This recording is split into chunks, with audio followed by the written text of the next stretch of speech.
अस्सलाम वालेकुम। बीजापुर फाउंडेशन से मैं सुहेल जरतार, जो बीजापुर का एमएलए बसनगौड़ा पाटिल यत्नाड़, इसने हमारे प्यारे नबी की शान में गुस्ताखी की है। किसी भी हाल पर हमें ये बर्दाश्त नहीं है। हमारी ये गुजारिश है कि इस नापाक सुअर को जल्द से जल्द अरेस्ट किया जाए। हमारी पुलिस डिपार्टमेंट से ये अपील है और हर एक मुसलमान से ये गुजारिश है कि कलमे की बुनियाद पर एक हो जाओ। और हम किसी भी मजहब या धर्म के खिलाफ नहीं है, बल्कि इस नापाक कीड़े के खिलाफ है।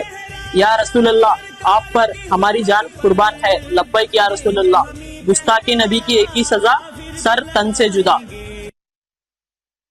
ಈ ಕಿಡಿಗೇಡಿ ಹೇಳೋದು ಲಾಸ್ಟ್ ವರೆಗೂ ಕರೆಕ್ಟ್ ಐತೆ. ಅವ್ರ ವಿರುದ್ಧ ಕಾನೂನು ಕ್ರಮ ತಗೊಳ್ಳಿ, ಎಲ್ಲ ಆಗ್ಲಿ, ಎಲ್ಲ ಒಟ್ಟಾಗಿ ಹೋಗಿ. ಅದೇನದು ಗುಸ್ತಾಖಿ ನಬಿ ಕಿ ಏಕ್ ಹಿ ಸಜಾ ಸರ್ ತನ್ ಸೆ ಜುದಾ. ಅಂದ್ರೆ ನಬಿ ವಿರುದ್ಧ ಮಾತಾಡುವವ್ರಿಗೆ ಒಂದೇ ಒಂದು ಶಿಕ್ಷೆ, ಅದು ಏನು ರುಂಡ ಮುಂಡ ಬೇರೆ ಮಾಡೋದು. ಇದು ಯಾಕೆ ಬೇಕು ನೀವು ಹೇಳಿ, ಇದು ಯಾಕೆ ಹಾಕಬೇಕು ಅಂದ್ರೆ ಕಾನೂನನ್ನ ಕೈಗೆತ್ತಿಕೊಳ್ಳೋದು. ಇವ್ರು ಬಸನಗೌಡ ಪಾಟೀಲ್ ಅವತ್ತೆ ಹೇಳಿದ್ರಪ್ಪ, ಇಂಥ ಔರಂಗಜೇಬ್ಗಳಿಗೆ ಪೊಲೀಸ್ ಸ್ಟೇಷನ್ ಅಲ್ಲ, no police station, direct post mortem, ಸೀದಾ ಜನ್ನತ್. ಇವ್ರು ಇಂಥ ಹೇಳಿಕೆ ಕೊಡೋದು. ಅವರು ಗುಸ್ತಾಖೆ ನಬಿ ಕಿ ಏಕ್ ಹಿ ಸಜಾ ಸರ್ ತನ್ ಸೆ ಜುದಾ ಅಂತ.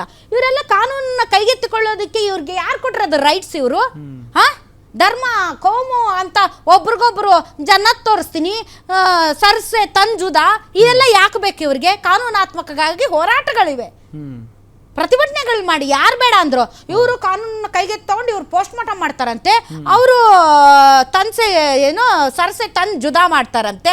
ಇಂಥವುಗಳಿಂದ ನಮ್ಮ ಸಮಾಜ ಕೆಟ್ಟ ಕೆರೆ ಹಿಡಿದಿರೋದು. ಇಂಥ ಕ್ರಿಮಿಗಳನ್ನ ಫಸ್ಟ್ ಆಫ್ ಆಲ್ ಇಟ್ಕೋಬಾರ್ದು.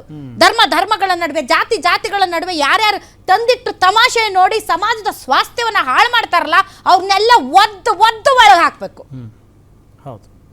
ಇವ್ರಿಗೆ ಮತಗಳ ಧ್ರುವೀಕರಣಕ್ಕೆ ಒಂದೊಂದು ಧರ್ಮಗಳನ್ನ ಓಲೈಸುತ್ತಾ, ಅದು ಯಾವುದೇ ಪಾರ್ಟಿ ಆಗಿರ್ಬೋದು, ಅದು ಯಾವ ಪಾರ್ಟಿಯ ಮನುಷ್ಯರೇ ಆಗಿರ್ಬೋದು, ಇಂಥವ್ರನ್ನ ಸುಮ್ಮನೆ ಬಿಡಬಾರ್ದು. ನಿಜ ಹೇಳ್ಬೇಕು ಅಂತಂದ್ರೆ ಎಲ್ಲ ಚೆನ್ನಾಗಿದ್ರೆ ಇವ್ರಿಗೆ ಆಗೋದಿಲ್ಲ. ಏನಾದ್ರೂ ಒಂದು ಬೆಂಕಿ ಹಚ್ತಾನೇ ಇರ್ಬೇಕು, ತಮ್ಮ ಬೇಳೆ ಬೇಯಿಸ್ಕೊಳ್ಳಕ್ಕೆ ಎಲ್ಲಿ ಸಿಗುತ್ತಾ ಅಂತ. ಇವ್ರ ರಾಜಕಾರಣನೇ ಹಿಂಗಾಗೋಗಿದೆ. ರಾಜಕಾರಣದಲ್ಲಿ ಯಾರು ಯಾವ ಧರ್ಮದ ವಿರುದ್ಧ ಮಾತಾಡ್ತಾರೋ, ಹಿಂದೂಗಳ ವಿರುದ್ಧ ಮಾತಾಡ್ಬಿಟ್ರೆ ಮುಸಲ್ಮಾನರಲ್ಲಿ ಅತಿ ದೊಡ್ಡ ನಾಯಕ, ಮುಸಲ್ಮಾನರ ವಿರುದ್ಧ ಮಾತಾಡ್ಬಿಟ್ರೆ ಹಿಂದೂಗಳಲ್ಲಿ ಅತಿ ದೊಡ್ಡ ನಾಯಕ.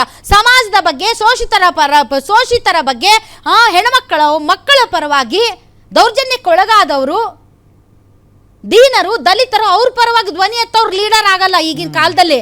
ಯಾವ ಒಂದು ಧರ್ಮದ ಪರ ಯಾರು ಮಾತಾಡ್ತಾರೆ, ಯಾವ ಒಂದು ಧರ್ಮದ ವಿರುದ್ಧ ಮಾತಾಡ್ತಾರೆ, ಇಂಥವ್ರೆಲ್ಲ ಹೀರೋ ಆಗ್ತಾರೆ.